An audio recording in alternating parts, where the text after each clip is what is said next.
Hello everyone, welcome to Wow IS. In this video, we will be discussing about current affairs of 6th July 2020. You can get the PDF of this video from our Telegram channel. Its link has been shared in the description. If you like our video, please hit the like button and subscribe to our channel. To get the latest update, please hit the bell icon. So let's start with the today's topics. The first topic is Sindhu Darshan Puja, ये अभी अभी लेह में की गई है. Second topic is winter diesel. It may be from technical point of view और ये diesel use होगा लद्दाख रीजन में या हाई ऑल्टीट्यूड रीजन में by our armies. Third one is Raman spectroscopy.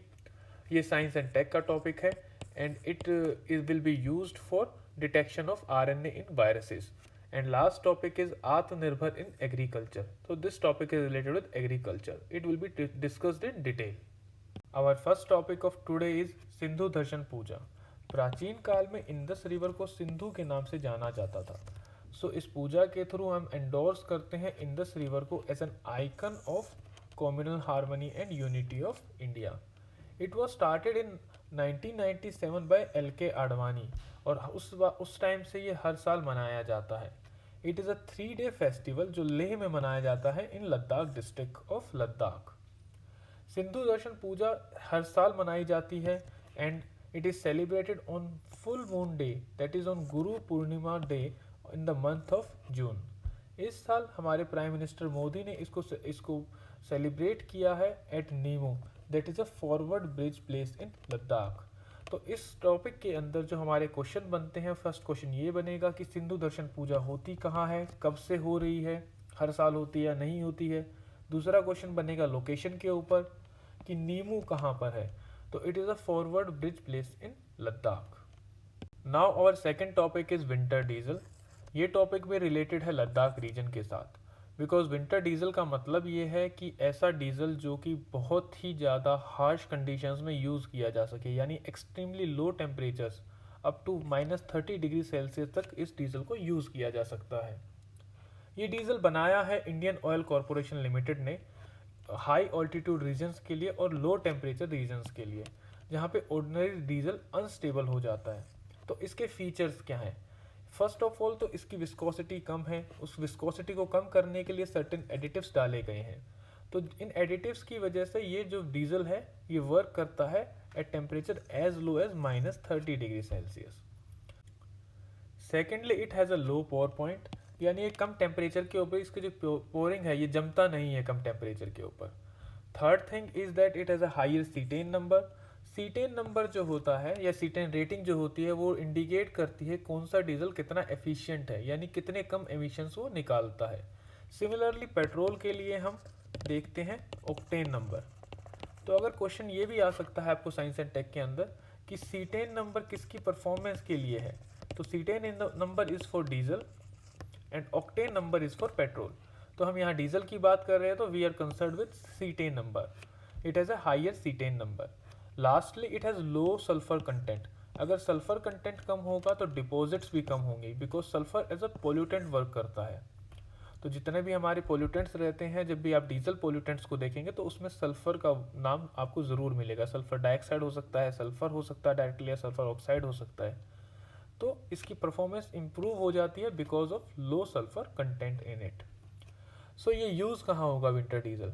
अभी अभी हमने देखा है कि लद्दाख रीजन या हायर ऑल्टीट्यूड रीजन्स में, जैसे सिक्किम हो गया, लद्दाख हो गया, इन रीजन्स में जो आर्मी की मूवमेंट है वो बहुत ज़्यादा बढ़ गई है. तो army was facing a problem like this कि डीजल जम जाता था, व्हीकल्स इमोबिलाइज हो जाते थे.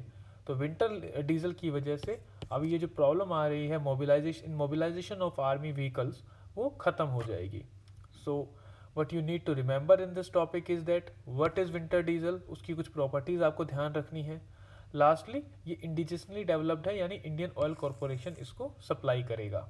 And one more thing that you can remember is that जो टेम्परेचर रेंज है जिस पे ये वर्क करता है, that is -30 degree Celsius. Our next topic is Raman spectroscopy. Raman spectroscopy is based on the Raman effect और इसको discover किया था CV रमन ने, जिसके लिए उनको नोबेल प्राइज़ भी मिला था. ये न्यूज़ में इसलिए है because Mumbai based researchers are now trying to use Raman spectroscopy to detect RNA viruses. RNA viruses जैसे कोविड-19, वो भी एक आरएनए वायरसेस है in the saliva samples. Now what is Raman effect? Raman effect का मतलब ये है कि जब भी एक light stream of light will pass through a liquid, it will scatter, the colours of the light will scatter, जो लाइट के कलर्स हैं वो स्कैटर हो जाएंगे और इन कलर्स की वजह से जो लिक्विड है उसको वो कलर मिल जाएगा। जैसे सी का कलर हमें ब्लू दिखता है। जो इनिशियल एक्सप्लेनेशन थी ब्लू कलर ऑफ सी के लिए वो ये थी कि स्काई का कलर ब्लू है तो इसी को रिफ्लेक्ट करता है सी, इसलिए उसका कलर भी ब्लू दिखता है।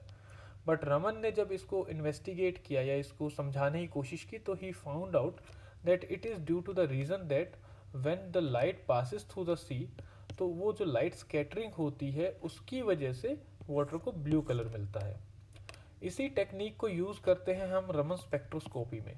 रमन स्पेक्ट्रोस्कोपी एक एनालिटिकल टेक्निक है जहाँ पे स्कैटर्ड लाइट को यूज़ किया जाता है to measure the vibrational energy of the sample, और उससे हम आइडिया लगाते हैं कि इस सैंपल के अंदर क्या क्या पार्टिकल्स हो सकते हैं। तो Mumbai based researchers will be now using this to find और to detect RNA viruses in the saliva samples of patients. किसी भी लिक्विड के अंदर जो मॉलिक्यूल्स होते हैं उनमें कांस्टेंट वाइब्रेशंस रहती हैं और ये वाइब्रेशंस अफेक्ट करती हैं जब एक लाइट उसके थ्रू पास करती है। तो होता क्या है कि जो लाइट की एनर्जी है वो चेंज हो जाती है इन वाइब्रेशंस की वजह से। इस चेंज की वजह से उसकी वेवलेंथ के अंदर चेंज आ जाता है, लाइट की वेवलेंथ के अंदर चेंज आ जाता है, जिसकी वजह से जो हमें रमन इफेक्ट है वो दिखता है। अब ये रमन इफेक्ट जो होता है बहुत ही ज़्यादा वीक होता है बिकॉज जो ऑब्जेक्ट्स होते हैं, जो मॉलिक्यूल्स होते हैं वो बहुत स्मॉल होते हैं, नैनोमीटर्स की फॉर्म में। इसीलिए मोस्ट ऑफ द टाइम जब लाइट पास करती है वो अनडिस्टर्ब्ड रहती है। पर कुछ टाइम पे, once in a billion, light waves interact करती हैं इन पार्टिकल्स के साथ, जिसकी वजह से ये रमन इफेक्ट हमें देखने को मिलता है, यानी चेंज इन लाइट हमें change in wavelength of the light हमें दिखती है। एंड ये एक्सप्लेन करता है कि why it was not discovered before. So this was the basic science behind the Raman effect कि क्यों लाइट स्कैटर हो जाती है जब वो किसी लिक्विड से पास करती है, because it interacts with the vibrating molecules and वो लीड करते हैं उसकी चेंज इन एनर्जी में या चेंज इन वेवलेंथ में। एंड ये जो फिनोमिना है ये हम यूज़ करते हैं रमन स्पेक्ट्रोस्कोपी के अंदर। तो हम एप्लीकेशंस देख लेते हैं क्या क्या हो सकती हैं रमन इफेक्ट की। Raman spectroscopy can be used in many field, for example in non destructive testing, microscopic and chemical analysis, chemical imaging में भी इसको यूज़ किया जा सकता है। Raman spectroscopy both qualitative and quantitative data provide करता है, यानी ये बताता है कि कौन से मटेरियल्स किसी सैंपल के अंदर हैं और उनकी क्वांटिटी क्या है। So Raman spectroscopy can be used to categorize chemical composition and structure of a sample and that too in a rapid manner, या बहुत कम टाइम में वो analysis of a sample को facilitate करता है। So with this we end with the Raman spectroscopy जो कि अभी न्यूज़ में था, because researchers are now trying to analyze the saliva samples for finding out RNA viruses in the sample. So our next topic is Atmanirbhar in agriculture. इस topic में हम देख रहे हैं कि किस तरह से जो इंडियन एग्रीकल्चर है वो 1991 से अब तक हमेशा ट्रेड सरप्लस में रहा है, या हमने हमेशा एग्री ट्रेड सरप्लस देखा है। जैसे 2013-14 के अंदर जो हमारा नेट एग्रीकल्चर ट्रेड सरप्लस था वो था $24.7 बिलियन का, वही ये घटकर 2019-20 में हो गया $11.2 बिलियन का। सो ओवरऑल जो देखा जाए तो ये देखा गया है कि हमेशा जो हमने एक्सपोर्ट किया है वो हमारे एग्रीकल्चर इंपोर्ट से ज़्यादा रहा है। तो ये जो डिफरेंस है, this is the agricultural trade surplus. और maximum exports have been in the marine products with a total value of $6.7 billion. Second one is rice जिसका रहा है $6.4 बिलियन। उसके बाद स्पाइसेस आते हैं $3.6 बिलियन। अदर आइटम्स जो हम एक्सपोर्ट करते हैं एग्रीकल्चर के अंदर वो होता है meat, sugar, tea, coffee, then fresh fruits, vegetables and cotton. आपको ये सब चीज़ें याद रखने की ज़रूरत नहीं है, बस आपको एक ब्रॉड आइडिया रहना चाहिए कि मरीन प्रोडक्ट सबसे ऊपर आते हैं, then rice, then spices and other products का आप सिर्फ नाम याद रखें, बफेलो हो गया, मीट हो गया, देन शुगर हो गया, टी हो गया, कॉफ़ी हो गया, जनरल सी चीज़ें हैं जो वैसे ही आपको रिकॉल हो जाएंगी। तो क्वेश्चन आपसे बस ये पूछा जा सकता है प्रीलिम्स के अंदर कि मैक्सिमम जो एग्रीकल्चर एक्सपोर्ट है वो किस में होता है। तो students might be confuse between marine products and rice. तो दे में गो फॉर राइस बिकॉज हमें दिखता है कि राइस प्रोडक्शन हमारा काफ़ी ज़्यादा है, बट हमारा मैक्सिमम जो एक्सपोर्ट्स है वो है मरीन प्रोडक्ट्स के अंदर। Second one is rice and third one is spices. To increase our exports, we should follow the principle of comparative advantage. Comparative advantage का मतलब ये हुआ कि हमें उन प्रोडक्ट्स को एक्सपोर्ट करना चाहिए जहाँ पे हमारे पास एक कॉम्पिटिटिव एज है, और उनको इम्पोर्ट्स करना चाहिए जिनमें हम कॉम्पिटिटिव एज लैक करते हैं। For example rice and sugar, we provide a huge amount of subsidies to these products like fertilizer subsidy हो गया, पावर सब्सिडी हो गया या वाटर सब्सिडी हो गया, जिसकी वजह से इनकी जो प्रोडक्शन कॉस्ट है वो कम हो जाती है।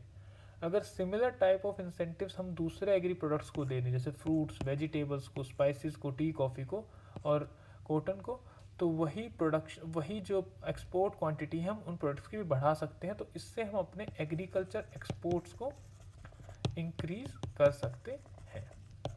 Till now we have seen कि हम एक्सपोर्ट्स बढ़ाने से अपने एग्रीकल्चर सरप्लस को बढ़ा सकते हैं, बट एग्रीकल्चर सरप्लस को बढ़ाने के लिए हम अगर इंपोर्ट्स को भी कम कर दें तो भी तो एग्रीकल्चर सरप्लस हमारा बढ़ जाएगा। तो जो हमारा मैक्सिमम क्वांटिटी रहता है इंपोर्ट्स में वो रहता है एडिबल ऑयल्स का। हम लगभग $10 बिलियन का इंपोर्ट करते हैं फॉर एडिबल ऑयल्स। इसको कम किया जा सकता है by increasing our productivity and increasing the recovery ratio of oil from the oil seeds. For example oil palm, उसकी जो प्रोडक्टिविटी है वो है 4 tons of oil per hectare, और इंडिया के पास लगभग है 2 मिलियन हेक्टेयर्स ऑफ लैंड जो ऑयल पाम के लिए सुटेबल है। अगर हम इस ऑयल पाम के प्रोडक्शन को कर पाते हैं तो it will yield us around 8 million tons of palm oil. तो हम सिग्निफिकेंटली अपने agricultural imports from edible oils को कम कर पाएंगे। नाउ जो इशू हम फेस करते हैं वो फेस करते हैं सब्सिडी के पॉइंट ऑफ व्यू से। जैसे राइस और शुगर को हम हाईली सब्सिडाइज रखते हैं by providing free power, subsidise fertilisers, और उसकी वजह से होता क्या है, इरेशनल यूज़ होना शुरू हो जाता है रिसोर्सेज का। अब जब हम सब्सिडी प्रोवाइड कर रहे हैं तो लोग इसकी तरफ मोर अट्रैक्ट होंगे, इसकी प्रोडक्शन बढ़ाएंगे। इसकी प्रोडक्शन बढ़ाने से क्या होगा, जो वाटर है वो ज़्यादा यूज़ होगा, जो फर्टिलाइज़र्स हैं वो ज़्यादा यूज़ होंगे, और उनका जो यूज़ है वो भी इनएफिशिएंट होगा। फॉर एग्जांपल यूरिया जो है वो नाइट्रोजन बेस्ड सब्सिडी फर्टिलाइज़र है, और उसका लगभग 75% जो है यूरिया या नाइट्रोजन जो है यूरिया के अंदर वो वेस्ट जाता है, प्लांट उसको एब्जॉर्ब नहीं कर पाते हैं। तो इस तरह से वो एनवायरनमेंट को तो इम्पेक्ट करता ही है, साथ में इकोलॉजी को, साथ में हमारी इकोनॉमी को भी इम्पेक्ट करता है। बिकॉज अगर हम ये सब्सिडी इसमें प्रोवाइड नहीं करते तो ये मोर एफिशिएंटली यूज़ होता, और इसी पैसे को हम इंफ्रास्ट्रक्चर बिल्ड करने में यूज़ कर सकते थे। So the concluding remarks would be that कि अगर हमें एग्रीकल्चर सरप्लस को इंक्रीज करना है तो we need to augment our exports, decrease our imports and subsidies को रैशनलाइज करने की ज़रूरत है। सो इसके साथ हम आज के करंट अफेयर्स को वाइंड अप करते हैं। I hope that they might be useful to you. अगर आपको अच्छे लगे हों तो please hit the like button. You can go to our website and follow the ACAD initiative in which you can write an answer and we will evaluate it to you free of cost. अगर आप चाहें तो personal mentorship भी आप हमसे ले सकते हैं। You can join our Telegram chat group जहाँ पे आप अपने डाउट्स, अपने एरियाज ऑफ कंसर्न को पोस्ट कर सकते हैं and we will reply you promptly. Thank you very much and have a nice day.